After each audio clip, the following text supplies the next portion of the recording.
So, how are you? I'm good. How are you? I'm great. Definitely inspired by the film. Congratulations on this being your first feature film. Thank you. So, what was the major difference between filming with This Is Us and filming on Breakthrough?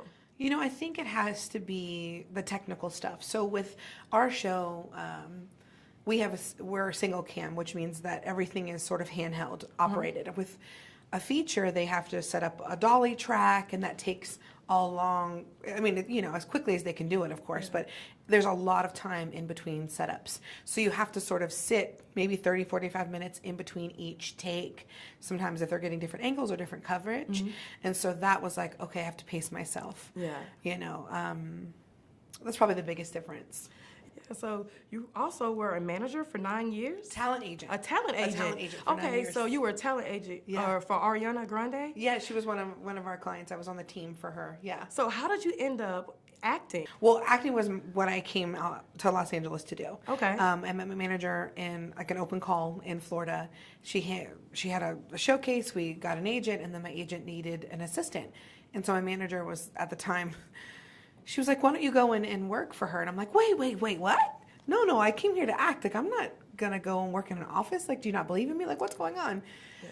Now, this is why I always tell people that our journeys are not always what we want them to be or what they look like. I spent 9 years doing that. Yeah. And it sort of was like watching your boyfriend take another woman out every day. And you're like, oh, have fun. Like, But I was able to be of service, and I got to learn so much from sitting behind the desk.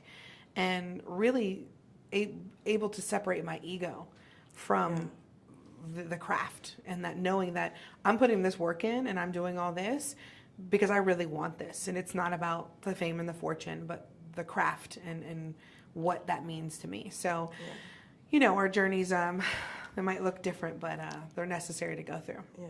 And speaking on egos, in the film, there's a scene where you say that you are a broken woman, a prideful broken woman.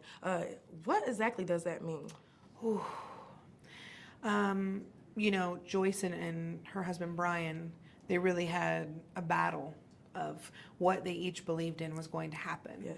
And she's prideful in the sense that she was very quick to dismiss what anybody was saying. While that's wonderful, there's still a disrespect to some degree. Yeah.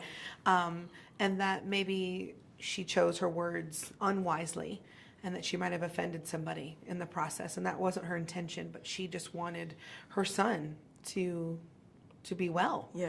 And so having that moment of vulnerability and just saying, I need your help. I cannot do this anymore.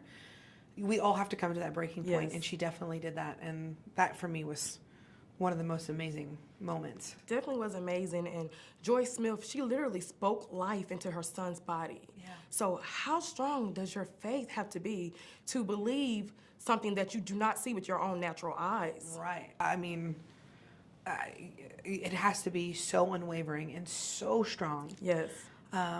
There's nothing that can penetrate that thought in a negative way, shape, or form, and that's what she did.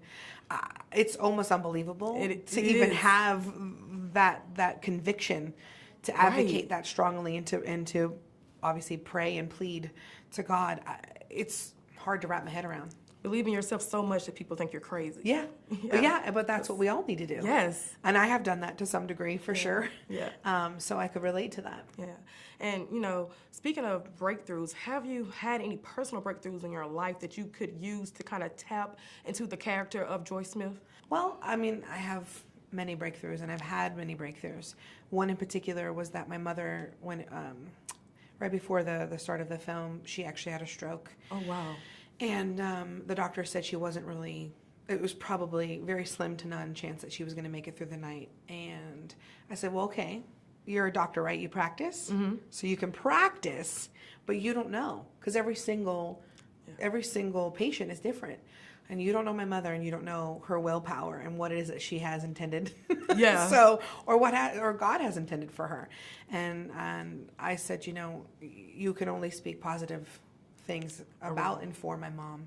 And those were the same words that Joyce used for John's doctors.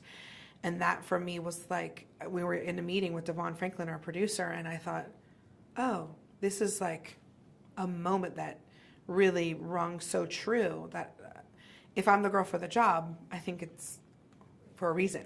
Right. Yeah.